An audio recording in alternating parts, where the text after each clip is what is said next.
हमारी अमेजिंग आंखें इस खूबसूरत दुनिया को देखने में हमारी मदद करती हैं। लेकिन आओ आज देखते हैं कि हमारी आंखें कैसे दिखती हैं अंदर से, उसके पार्ट्स क्या क्या हैं और उनके फंक्शंस क्या क्या हैं। तो अगर मैं इस चेहरे को छुपा दूं तो तुम्हें आंख कुछ ऐसी दिखने वाली है, एक बॉल के शेप में, और इसे हम बुलाते हैं आई बॉल। अब अगर इसे मैं साइड से देखूं तो मुझे कुछ ऐसा दिखने वाला है आंख। हाँ, ये हो गया बॉल वाला पार्ट, ये हो गया कलर्ड वाला पार्ट, और इसके ऊपर आंख ये थोड़ी उभरी होती है बाहर के साइड में, थोड़ी कॉन्वेक्स शेप की होती है। अब मैंने इसे थोड़ा ट्रांसपेरेंट कर दिया है ताकि हमें इसके अंदर की चीजें दिख सकें। अब हम बात करते हैं इस कलर्ड वाले पोर्शन के बारे में। तो इसे हम बुलाते हैं आइरिस। तो जब भी तुम किसी की आंख के कलर के बारे में बात कर रहे हो ना, तो असल में तुम उसके आइरिस के कलर के बारे में बात कर रहे हो। अब अलग अलग लोगों की आइरिस की कलर अलग अलग होती है। अब ऐसा क्यों होता है यार? तो देखो, जब भी हमारी आंखों पे लाइट पड़ रही होती है, व्हाइट लाइट, तो ये जो आइरिस है ना, इसके अंदर एक पिगमेंट होता है जो कि लाइट की एक पर्टिकुलर कलर को रिफ्लेक्ट करता है। अब इस आइरिस का पिगमेंट ये ग्रीन कलर की लाइट को रिफ्लेक्ट करने वाला है, और इसलिए हमें ये आइरिस ये ग्रीन कलर की दिखती है। अब अलग अलग लोगों की आइरिस में जो पिगमेंट होता है ना, वो अलग अलग कलर की लाइट को रिफ्लेक्ट करता है। जैसे कि यहाँ देखो, मेरे दोस्त की आइरिस ये ब्राउन कलर की है, और ऐसा इसलिए क्योंकि इसकी आइरिस का पिगमेंट ये ब्राउन कलर को रिफ्लेक्ट कर रहा है, और इसलिए हमें ये ब्राउन कलर की दिख रही है। अब इस आइरिस के बीच में तुम्हें एक ब्लैक कलर का स्पॉट दिख रहा होगा। अब सभी की आंखों में ये स्पॉट ये कॉमन होता है, तो इसे हम बुलाते हैं प्यूपिल। आओ उसे लिख लेते हैं। और ये एक छेद है, ये एक होल है जिसके थ्रू लाइट एंटर कर सकती है हमारी आंखों के अंदर। देखो, जो भी लाइट रेस आइरिस पे पड़ रही थी ना, वो या तो रिफ्लेक्ट हो जाएंगी या तो अब्जॉर्ब हो जाएंगी। लेकिन जो लाइट रेस इस ब्लैक स्पॉट पे, इस छेद पे पड़ेंगी ना, वो अंदर चली जाएंगी, कुछ ऐसे। और फिर ये अंदर जाके हमारी आंखों के अंदर इमेज बनाने वाली है बाहर की चीजों की, और इसी की मदद से हम बाहर की चीजों को देख पाते हैं। अब देखो, आइरिस का एक और इंपॉर्टेंट काम है कि वो इस छेद की साइज को कंट्रोल करता है, इस प्यूपिल की साइज को कंट्रोल करता है। देखो, जब बाहर दिन का टाइम हो रहा हो, दोपहर का टाइम मान लो, तो बहुत रोशनी होने वाली है, तो उस टाइम बहुत ही लाइट रेस तुम्हारी आंखों के ऊपर पड़ने वाले हैं। अब अगर बहुत सारी लाइट रेस तुम्हारी आंखों के अंदर एंटर कर गए, तो वो आंखों के सेल्स को बर्न कर सकते हैं, उन्हें डैमेज पहुंचा सकते हैं। तो इसे बचाने के लिए आइरिस दिन के टाइम ये प्यूपिल को छोटा कर देता है, कुछ ऐसे, ताकि कम लाइट रेस हमारी आंखों के अंदर जाएं और फिर भी हम अच्छे से देख पाएं बाहर की चीज़ों को। लेकिन शाम के समय जब बाहर की रोशनी बहुत ही कम हो, तब तो हमें ज़्यादा रोशनी चाहिए होती है बाहर की चीज़ों को देखने के लिए। तो उस टाइम आइरिस इस छेद को, इस प्यूपिल को बड़ा कर देता है, कुछ ऐसे, ताकि अब ज़्यादा लाइट रेस हमारी आंखों के अंदर जाएं और हम बाहर की चीज़ों को क्लियरली देख पाएं। तो यानी कि हमारी आइरिस ये खिड़की पे लगे हुए पर्दे की तरह काम करती है। जब बाहर दोपहर का समय हो तो तुम पर्दे को ऑलमोस्ट पूरा क्लोज कर देते हो ताकि बहुत ही कम लाइट रेस अंदर आ पाए, और जब शाम का समय हो तो तुम पर्दे को ऑलमोस्ट पूरा खोल देते हो ताकि ज्यादा रोशनी अंदर आ पाए और तुम चीजों को देख पाओ। अब देखो, यही एक्सपेरिमेंट तुम खुद घर पे भी कर सकते हो। एक डार्क रूम में जाना और फिर शीशे के सामने खड़े होकर अपने पीपल को देखना। देखो, इस समय तुम्हारी पीपल ये बहुत ही बड़ी होगी, लेकिन जैसे ही तुम लाइट को ऑन करोगे ना, तो वैसे ही तुम्हारी पीपल ये छोटी होती चली जाएगी। अब आओ बात करते हैं आई के कुछ और पार्ट्स के बारे में। उसके लिए मैं इस आइरिस को यहाँ पे छुपा देता हूँ। मैंने यहाँ पे आइरिस का क्रॉस सेक्शन बना दिया है। ये ग्रीन वाला पार्ट ये हो गया आइरिस, और ये बीच में जो होल है ये हो गया प्यूपिल। लाइट इसके थ्रू एंटर करेगी और फिर ये मिलने वाली है इस कॉन्वेक्स शेप के लेंस से। ये हो गया हमारी आंखों का लेंस, आई लेंस। देखो, इसका काम है कि इनकमिंग लाइट रेस को फोकस कर देता है इस पीछे वाली सरफेस पे, और फिर यहाँ पे एक क्लियर इमेज बन जाती है। अब देखो, ये बल्ज्ड पोर्शन है, उभरा हुआ पोर्शन, इसे हम बुलाते हैं कॉर्निया। इसे हम बुलाते हैं कॉर्निया। लाइट रे जब हमारी आंखों पे पड़ती हैं तो सबसे पहले ये कॉर्निया से ही मिलती हैं, उसके बाद ही अंदर जाती हैं। अब देखो, कॉर्निया और लेंस के बीच का पोर्शन ये भरा हुआ होता है वाटर से। वैसे 99.9% वाटर होता है, 0.1% कुछ विटामिन और प्रोटीन्स वगैरह होते हैं, और इस पोर्शन को हम बुलाते हैं aqueous humour. Aqueous humour, aqueous का मतलब हो गया वाटरी, क्योंकि ये मैक्सिमम वाटर का ही तो बना हुआ है। अब देखो, कॉर्निया और ये लेंस ये दोनों ही कॉन्वेक्स शेप की हैं, तो ये दोनों मिलके हमारी आंखों की कन्वर्जिंग लेंस सिस्टम बनाती हैं। ये दोनों मिलके इनकमिंग रेस को कन्वर्ज करती हैं ताकि कि एक शार्प इमेज हमें इस पीछे वाले सरफेस पे मिल जाए। अब देखो, मैक्सिमम रिफ्रैक्शन ये कॉर्निया पे ही होता है, क्योंकि जो लाइट रेस एंटर कर रही है ना, वो एयर से आ रही हैं, और फिर कॉर्निया के बाद में वाटर का सिस्टम। तो यानी कि यहाँ पे maximum change in refractive index होता है, और इसलिए लाइट की मैक्सिमम बेंडिंग ये कॉर्निया के ऊपर ही होती है। उसके बाद लाइट रेस प्यूपल के थ्रू लेंस पे हिट करती हैं। अब लेंस जो है ना, ये हल्का एडजस्टमेंट प्रोवाइड करता है इन लाइट रेस को, ताकि ये लाइट रेस कंप्लीटली फोकस हो जाए इस पीछे वाले सरफेस के ऊपर ही, और यहीं पे एक फोकस्ड इमेज हमें मिले। अब देखो, इस पीछे वाले सरफेस को इसे हम बुलाते हैं रेटिना। अब अगर इस रेटिना के ऊपर हमें एक फोकस इमेज मिले ना, तो हम उसे क्लियरली देख पाएंगे, उसे क्लियरली रीड कर पाएंगे। लेकिन अगर एक फोकस इमेज नहीं मिल रही है तो हमें बाहर की चीज़ें धुंधली नजर आने वाली हैं। तो यानी कि रेटिना ये एक स्क्रीन की तरह काम करता है, एक पर्दे की तरह, जिसपे कि इमेज बन सके। अब देखो, तुम ये सोच रहे होगे कि अगर इस पे इमेज बन जाए तो हम इसे कैसे देख पाते हैं।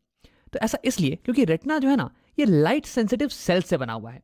यानी कि उस पे अगर इन सेल्स पे अगर लाइट पड़े तो ये सेल्स एक्टिवेट हो जाते हैं, ये लाइट को फिर इलेक्ट्रिकल सिग्नल्स में कन्वर्ट कर देते हैं। और फिर यहाँ पे क्या होता है, रेटिना पे कुछ नर्व्स होती हैं, ऑप्टिक नर्व्स, जो कि इन सिग्नल्स को, इलेक्ट्रिकल सिग्नल्स को ले जाती हैं हमारे ब्रेन के पास। और हमारा ब्रेन ये कंस्ट्रक्ट कर लेता है कि ये इमेज कैसी होने वाली है, और फिर हमें बताता है कि बाहर की दुनिया कैसी दिख रही है। तो इन नर्व्स को हम बुलाते हैं ऑप्टिक नर्व्स। आओ लिख लेते हैं यहाँ पे। अब देखो, रेटिना और लेंस के बीच का जो पोर्शन है ये भरा हुआ होता है एक जेली लाइक मटेरियल से। इसे हम बुलाते हैं विट्रस ह्यूमर। विट्रस का मतलब हो गया ग्लासी। अब ये ग्लास की तरह कठोर तो नहीं, बल्कि ग्लास की तरह ट्रांसपेरेंट जरूर है, ताकि लाइट इससे पास कर सके। अब देखो, इसका फंक्शन ये होता है कि ये हमारी आई बॉल को सपोर्ट प्रोवाइड करे। अब अगर विट्रस ह्यूमर नहीं होता तो आई बॉल ये स्फेरिकल तो नहीं रह पाती, ये तो पिचक जाती ना।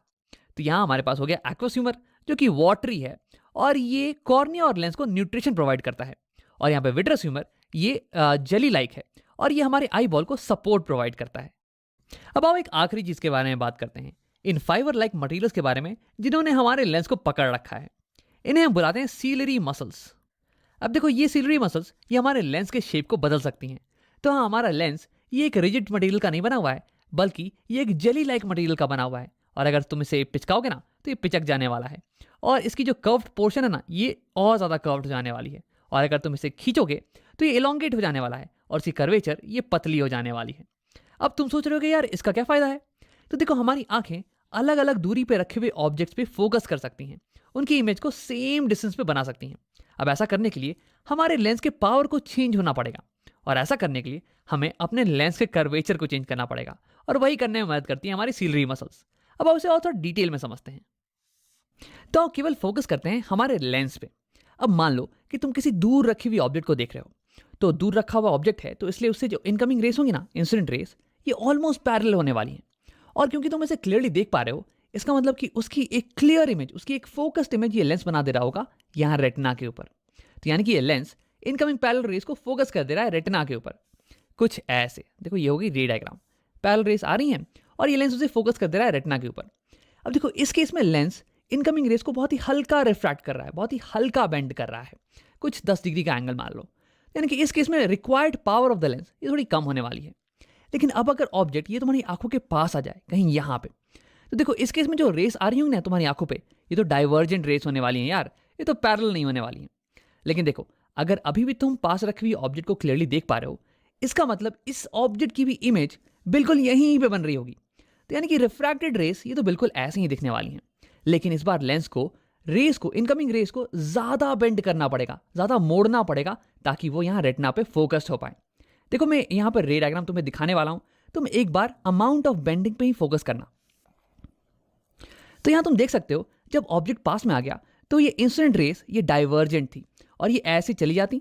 लेकिन हमारे लेंस ने अब इन इनकमिंग रेस को इतना बेंड कर दिया है, ऑलमोस्ट 45 डिग्री से बेंड कर दिया है, ताकि ये यहाँ रेटिना पे फोकस हो पाए। तो यानी कि जब ऑब्जेक्ट पास में होता है तो लेंस को ज्यादा बेंड करने की जरूरत पड़ती है, यानी कि ज्यादा पावर रिक्वायर्ड है लेंस की। लेकिन जब ऑब्जेक्ट दूर रखा हो तो हमें लो पावर रिक्वायर्ड होती है, लो बेंडिंग रिक्वायर्ड होती है। तो देखो कैसे अलग अलग दूरी पे रखे हुए ऑब्जेक्ट्स पे फोकस करने के लिए हमें अलग अलग पावर की लेंस की रिक्वायरमेंट होती है। अब देखो यार, हमारी आंखों में लेंस तो एक ही है, हम लेंस को तो बदल नहीं सकते हैं। तो हम क्या करते हैं कि लेंस के कर्वेचर को बदल देते हैं, इसे पतला और मोटा करते हैं डिपेंडिंग ऑन किस चीज पे हम फोकस कर रहे हैं। अगर हम किसी दूर की चीज पे फोकस कर रहे होते हैं तो हमें एक कम पावर की लेंस चाहिए होती है, जो कि लाइट रेस को कम बेंड करे।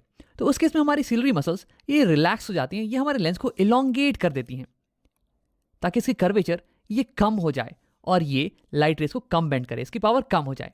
लेकिन जब हम पास की चीजों पे फोकस कर रहे होते हैं तो उस केस में हमें एक हाई पावर की लेंस की जरूरत होती है, ताकि हम इन डाइवर्जेंट रेस को ज्यादा बेंड कर पाएं।